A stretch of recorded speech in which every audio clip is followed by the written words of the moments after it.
Allah gave revelation to the bees. This supports the fact that mere reception of revelation does not mean prophethood. Another reason that supports her being a waliya is that a female messenger would be required to travel, which would be unsafe for her. It would also be difficult for a female prophet to convey the message of Allah due to menstruation, pregnancy, or childbirth. The most decisive proof is the ayah in Surah 5 verse 75, which states, Wa ummuhu siddiqa, his now mother was a woman of truth, kanke Billy.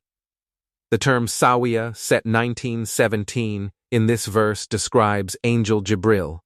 This word implies he has no deficiency in his character, nor is he a horrible sight. All angels come in this form. In order not to frighten Maryam alayha salam, Angel Jibril appeared to her as a handsome man.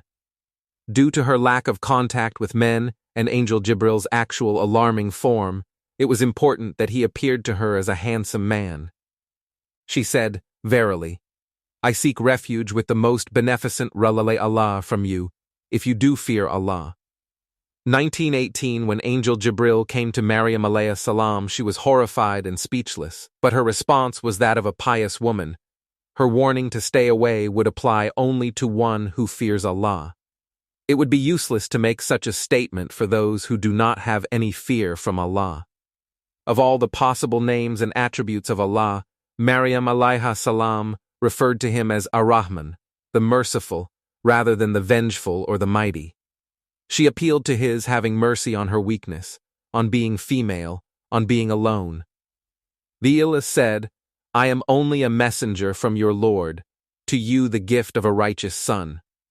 1919 Angel Jibril comforted her and tried to calm her by saying he was a messenger from Allah. She believed him because she saw in him purity, or some say that Allah inspired her to believe in him. Here the verse says to grant you, it refers to granting something with nothing expected in return. Angel Jibril was sent to grant Maryam a baby boy by the will of Allah. One of the attributes of that boy is Zaki, meaning that he is pure and not an illegitimate child. She said, How shall I have a son, seeing that no man has touched me, nor am I unchaste? 1920 Maryam alayha salam was appalled to hear that she would bear a child when she was not married, nor had been touched by a man. Her modesty and honor would be compromised. The term Baghiya 1920 implies someone who prostitutes and desires men. Maryam adamantly exclaims that she is not one who follows such desires. He said, So it will be your Lord said, That is easy for me, Allah, and we wish to appoint him as a sign to mankind and a mercy from us Ralallah, and it is a matter already decreed by Allah. 1921 Jibril informs Maryam alayhi salam that Allah's commands are effortless, and he wills it, and so it happens. Just as Allah granted Zakaria a child, he is capable of doing the same for Maryam alayhi salam. There are 4 ways in which to conceive a child. The first way is without a father nor a mother, which is the example of Adam alayhi salam. The second is without having a father, like Isa alayhi salam. The third way is by a man alone, like Hawa was created from the rib of Adam. Finally, from both parents, a father and a mother. He was a miracle who brought miracles to mankind. He also was a mercy to humanity and a beacon of salvation through the teachings Allah revealed to him. Angel Jibril conveyed to Maryam alayha salam this was something destined by Allah. The question of Isa's conception was answered in 3 different ways. From this example, we learn that one question can be answered in many different ways. The answer is dependent on the one who asks and their reasoning for asking. Ibn Abbas was once sitting in a gathering with some of the companions. A man came to him and asked him if someone kills, can the person repent? Ibn Abbas replied that he cannot. In the same setting, some time after, another man approached and asked the same question. Ibn Abbas replied that he could. The companions were taken aback by the difference in answers. Ibn Abbas replied to them that the first man hadn't killed, and if he had replied yes to him, he would have killed and then repented. So based on that, Ibn Abbas stopped him by telling him no, that he could not repent. Whereas, the second man had killed and came to ask if he could repent. This time he replied yes to give him the opportunity to repent, rather than having him doomed to hellfire and cause more mischief on this planet. There are those whose iman overrides their thinking, and this would be the pinnacle of belief, like Abu Bakr and Maryam alayhi salam.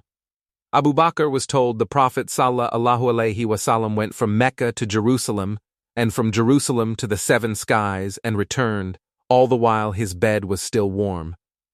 When questioned by the kuffar as to if he believed the Prophet sallallahu alaihi wasallam, he replied without hesitation that if he had said it, it was the truth.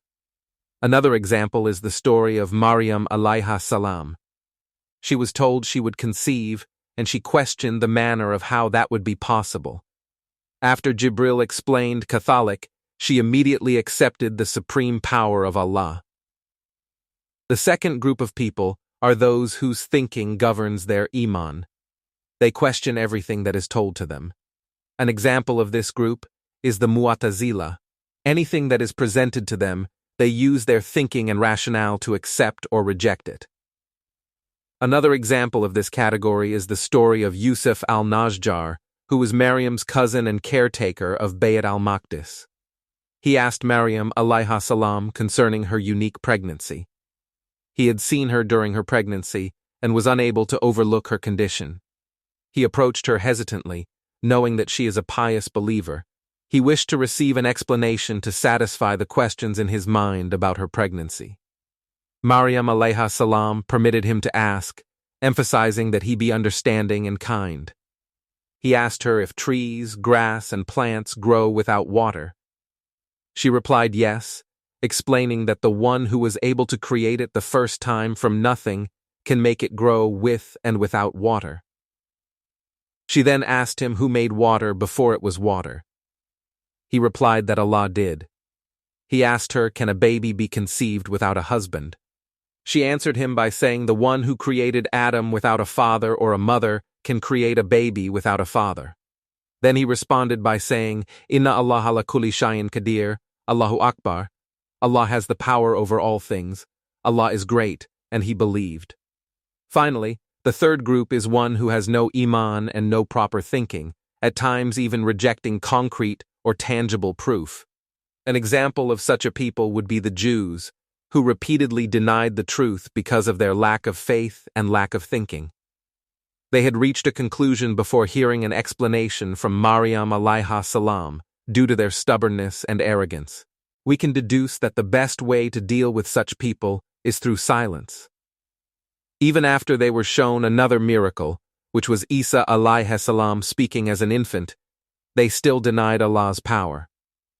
Maryam alayhi salam was ordered to remain silent so the infant Isa alayhi salam could speak. This was ordained so Allah could show mankind that He can put words into the mouth of a breastfeeding infant, just as He can create a child in the womb without a father. Yet they do not see, so it is best for one to remain silent. Jibril blew into the opening at the neck of Maryam's garment, and his breath traveled down to her womb, and Isa alayhi salam was conceived. She gave birth to Isa alayhi salam, yet remained a virgin. This serves as a lesson to those that try to fathom the power of Allah. One cannot comprehend His power since our intellect is limited in comprehension. Who is it that created the earth and formed within it the oceans and grew from it the trees? Who created the wheat and enveloped within it that which preserves it? The creation of Isa alayhi salam is akin to the creation of Adam alayhi salam. A healthy couple who is unable to bear children compared to another that is blessed with offspring, one must ask who is the provider for one and not the other. Without a doubt, it would be Allah. According to Ibn Kathir, Maryam alayha salam and her sister, Yahya alayha salam, who is also Zachariah's wife, were pregnant at the same time. When Yahya was near Maryam, the child in her womb would bow to the child in Maryam's, since at that time sujud was permissible.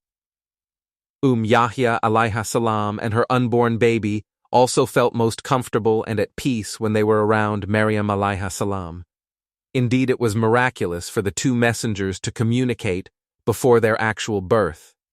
Isa alayhi salam would even speak to his mother while in her womb. If he is not speaking to her, she hears his constant praise and tasbih to Allah. 1922, and she conceived him, and she withdrew with him to a far place.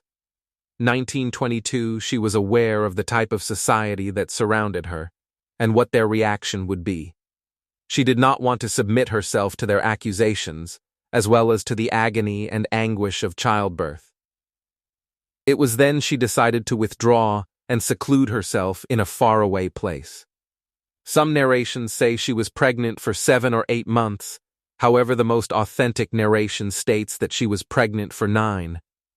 At the time of childbirth, she traveled to Bethlehem, which is present-day Bethlehem, and the pains of childbirth drove her to the trunk of a palm tree.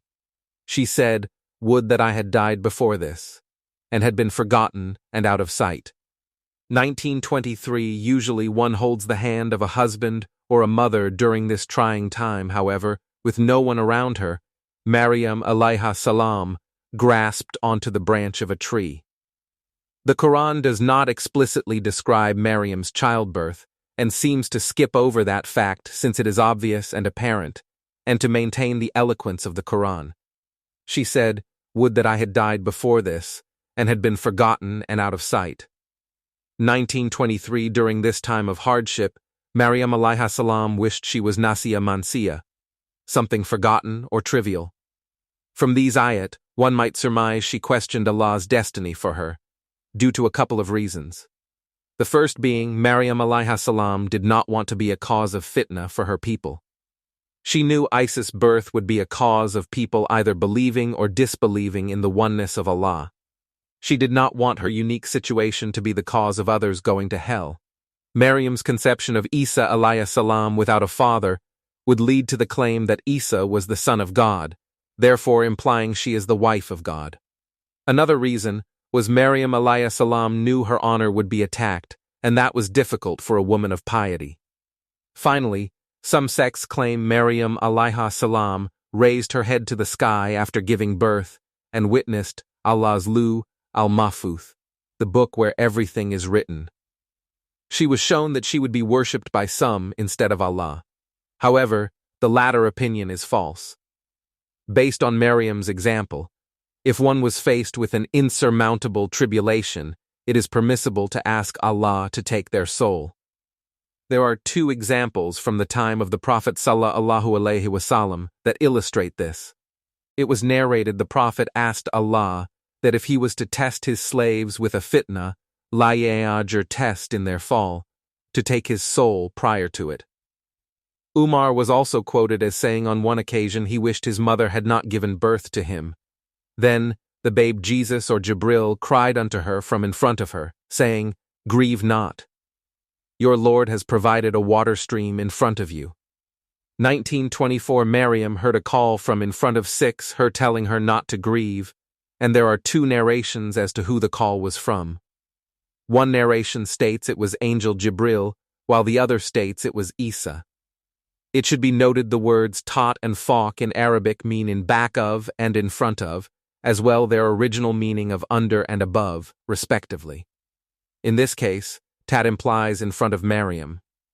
She should not distress about her dishonor or worry about being unable to fulfill the responsibility that Allah endowed upon her.